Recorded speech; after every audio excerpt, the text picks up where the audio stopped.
Welcome to Mind Shield. We protect the mind and pursue the truth. Let's get started.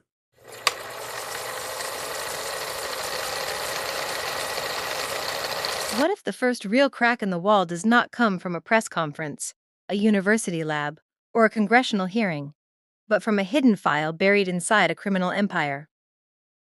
This presentation explores that possibility. The argument here is simple but explosive.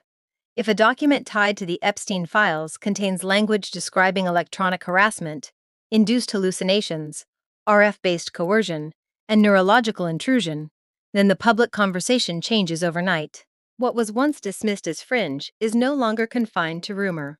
It becomes a matter of evidence, language, and public accountability. This is not a story about fantasy. It is a story about narrative control, institutional denial, and the possibility that covert neuro-sensory intrusion has been hiding in plain sight. If true, the door is already open. And once that door is open, the question is no longer, is this too strange to be real? The question becomes, how long have we been looking away? At the center of this presentation is Exhibit A. The claim is that within the broader Epstein file ecosystem, there exists a document that does not merely hint at coercion or abuse, but explicitly describes electronic harassment and RF-based methods of manipulation. That matters for one reason above all others: credibility. For years, people describing invisible harassment, synthetic voices, induced sensory effects, or technologically mediated torment have been pushed outside the boundary of acceptable discourse. They've been framed as unreliable before any forensic review could even begin. But if similar language appears in a high-stakes federal context, connected to organized criminal networks and protected power structures, then the public stigma cracks hard. The implication is huge. Because now the conversation is no longer built only on testimony from isolated civilians.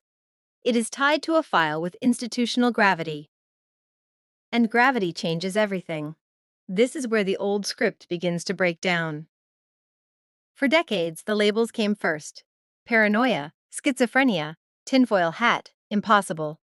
The social reflex was automatic. If a person reported invisible technological harassment, the claim was discredited before it was investigated. But this slide makes a different argument. If similar allegations appear inside a federal file connected to a criminal network, then the framework shifts from ridicule to inquiry, from stigma to evidence, from cultural dismissal to national security relevance. That shift is not a small thing. It changes the terrain. Because when the same category of claim moves from a mocked civilian report to a documented investigative context, the burden changes. The question is no longer whether the subject sounds strange. The question becomes whether institutions are prepared to examine strange things honestly. And history teaches a brutal lesson here. The world often calls something impossible right up until the paperwork leaks. Public trust is not what it once was. Snowden changed the conversation. MKUltra changed the conversation. Mass data harvesting changed the conversation. The public now knows, in its bones, that invisible systems of influence can be real long before they are publicly acknowledged. This creates a dangerous but useful moment. Dangerous, because distrust can become chaos if it is not anchored to evidence. Useful, because the Overton window, the boundary of what society is willing to discuss, has already moved. That means you do not have to convince everyone that hidden abuses are possible. Modern history already did that. You only need to show that this specific abuse deserves investigation. That is the opening. Not a leap into fantasy, but a pivot into disciplined scrutiny. The public is no longer asking whether institutions are capable of secrecy. The public is asking what else has been hidden in the noise. This presentation places today's allegations in a longer arc. MKUltra, Project Pandora, Subproject 119, Army Bioeffects Reporting. Decades of research into behavior, perception, RF exposure, and neurological effects. The point here is not to claim that every historic program directly proves every modern allegation. That would be sloppy. The point is narrower and stronger. Capability has a history. Governments and militaries have repeatedly explored ways to influence biology, perception, cognition, and behavior. That is not speculation. That is part of the documented record. So when people say this sounds like science fiction, the proper response is, only if you ignore the timeline. The deeper pattern is this: today's unbelievable mechanism is often yesterday's classified experiment and tomorrow's quiet industry. Legacy systems do not vanish, they evolve. And the technologies that disturb us most are usually the ones that matured in the dark. Here the presentation draws a sharp contrast. When diplomats, intelligence personnel, or state employees report sudden cognitive disruption, strange sounds, head pressure, dizziness, or balance problems, the system often responds with urgency. Hearings happen, experts are mobilized, laws are written, compensation mechanisms appear. But when civilians report similar experiences, the response has too often been dismissal, pathologizing, or silence. That contradiction sits at the heart of this slide. Because if the mechanism under discussion involves pulsed RF energy, neurological interference, or directed exposure, then the core scientific question should not depend on the victim's job title. A phenomenon does not become real only when it strikes someone with diplomatic immunity. If one class of people is treated as injured and another class is treated as delusional for describing parallel effects, then we may not be looking at two realities. We may be looking at one reality filtered through status. This is the technical hinge of the whole deck. The claim is not telepathy by sorcery. The claim is that known interactions between pulsed electromagnetic energy and biological tissue may create sensory or auditory effects under certain conditions. The microwave auditory effect, often called the Frey effect, is frequently cited here. The basic idea is that pulsed energy can produce internally perceived sounds through thermoelastic processes. That does not prove every reported voice, every symptom, or every allegation. But it does destroy one lazy objection: the idea that all such reports are automatically impossible. Impossible is a word people use when they have stopped thinking. This slide insists on another path: mechanism, testability, instrumentation, and replication. If a brain is an electrochemical system, then attempts to perturb that system belong in physics, engineering, neuroscience, and forensics, not in cartoon dismissals. The weirdness of a claim is not evidence against it. Only bad evidence is evidence against it.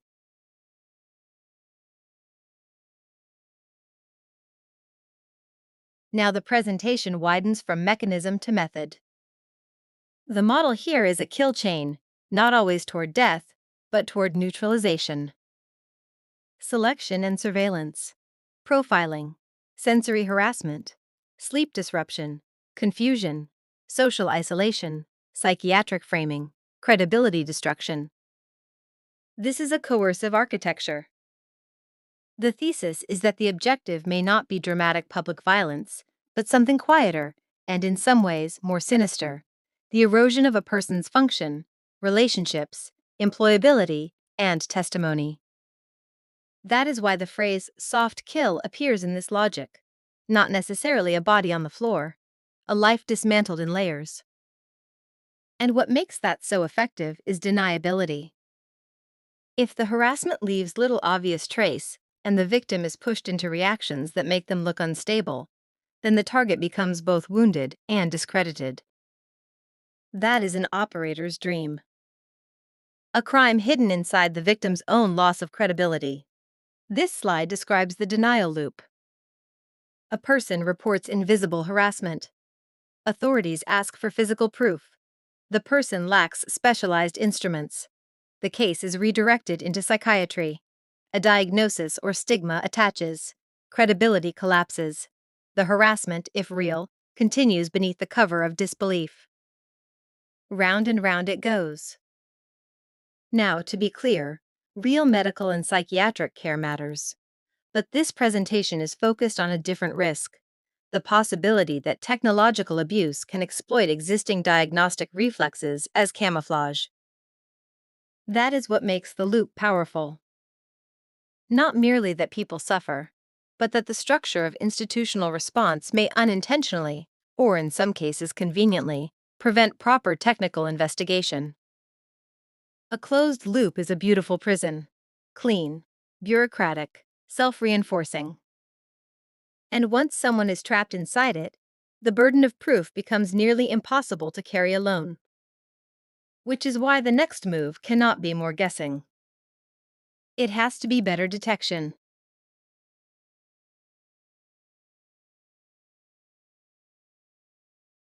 This is the pivot from exposition to mission.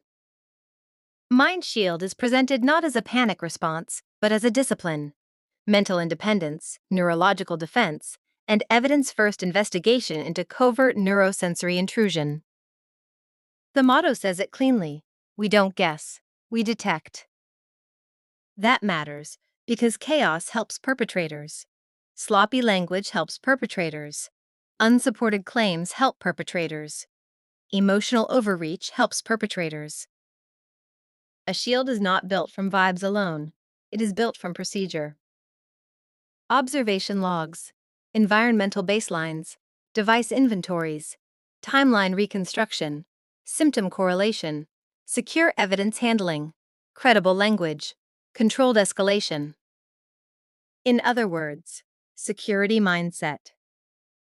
The point is not to drown in fear. The point is to create a civilian doctrine of clarity under pressure.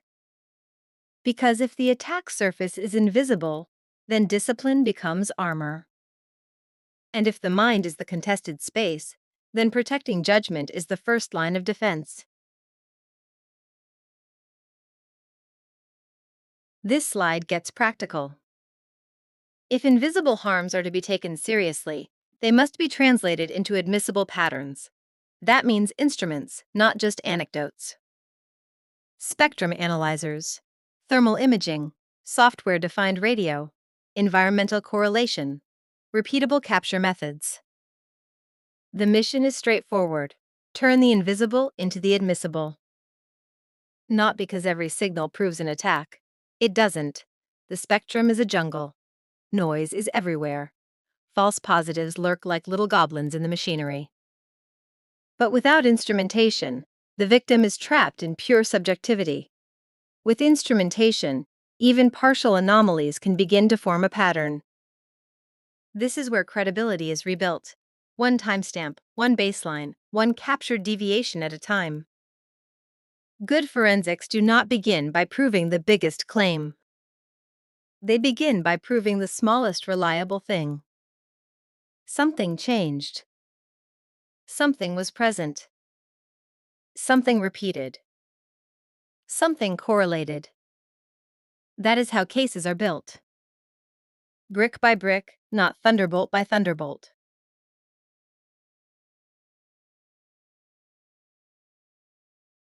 Language is a battlefield. This slide knows it. Certain phrases trigger instant dismissal. They may express lived experience, but they can also collapse credibility in institutional settings before the substance is ever heard. So the proposal here is strategic reframing. From mind control to cognitive liberty. From paranoid schizophrenia to neuro-privacy and human rights concern. From diffuse stigma to the more disciplined frame of covert neurosensory intrusion. That is not mere public relations fluff. It is operational language discipline. Because whoever controls the vocabulary often controls the first judgment. And first judgments are sticky little beasts. This presentation argues that the issue should be placed inside established frameworks: privacy, civil liberties, forensic science, neurological safety, and emerging neurorights. That is how you move a subject from mockery to policy. Not by diluting it. By naming it in terms institutions are forced to recognize.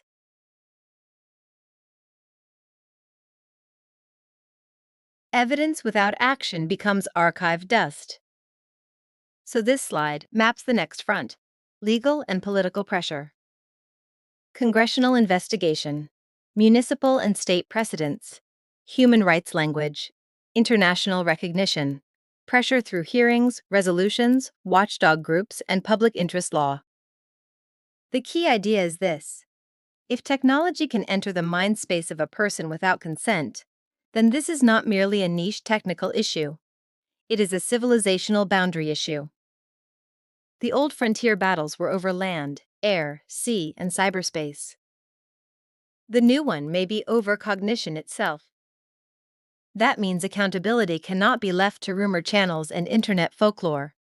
It has to move into records, statutes, testimony, and oversight structures. Policy is where a weird truth either gets buried or finally gets a name. And names matter.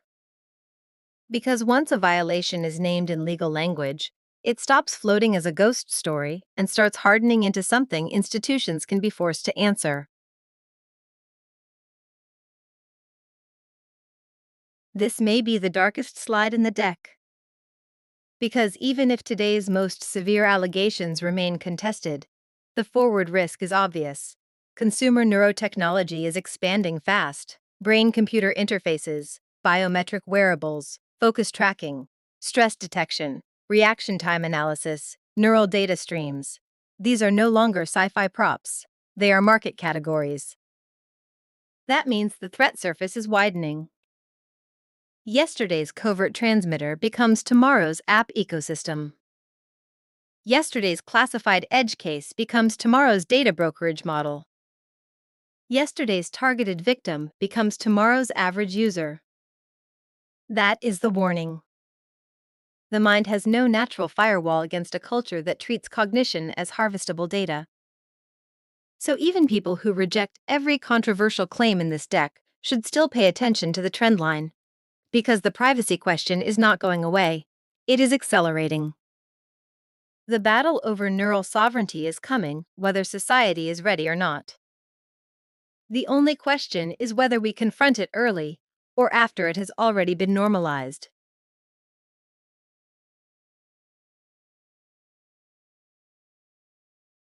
So where does this leave us? With 3 commands: validate, fortify, expose. Validate by investigating evidence, not by surrendering to stigma. Fortify by adopting a security-first mindset, disciplined language, and forensic tools. Expose by demanding accountability wherever the spectrum has been weaponized against human dignity. This presentation does not ask for blind belief. It asks for the courage to investigate what polite systems often refuse to touch. If the EFTA-linked material truly cracked the door open, then the work now is not to stare at the crack. It is to widen it with evidence, method, and relentless public pressure. Because the last frontier of privacy may not be your phone, your home, or your browser history. It may be your mind. And once the possibility of intrusion enters that domain, the burden on all of us changes. The age of cognitive security has already begun. The question is whether we will meet it in time.